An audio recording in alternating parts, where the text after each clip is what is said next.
Le président Charles de Gaulle a offert la coopération de la France au Vietnam.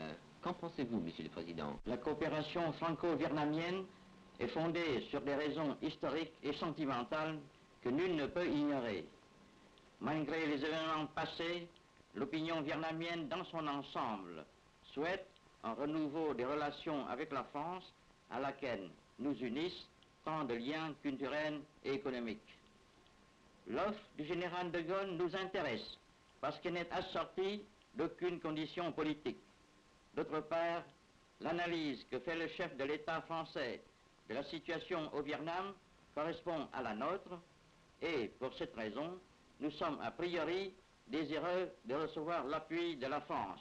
Pensez-vous que le Sud et le Nord-Vietnam puissent se réunifier? Tous les Vietnamiens souhaitent du fond du cœur la réunification. Elle se fera inéluctablement un jour ou l'autre.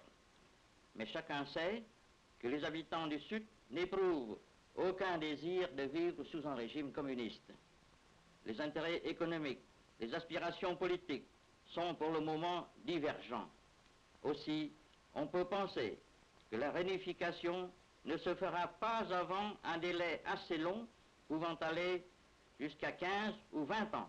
Que pensez-vous de la politique présente des États-Unis au Sud-Vietnam?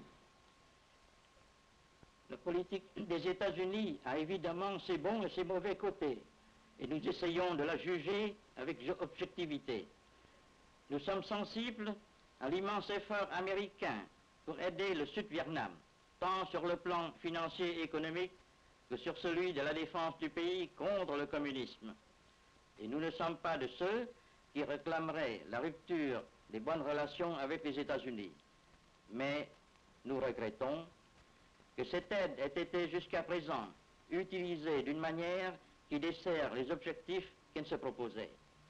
En soutenant envers et contre tous un régime dictatorial et corrompu, les Américains ont donné des arguments sérieux à ceux qui pensent que seul le communisme peut apporter au pays la paix et le développement.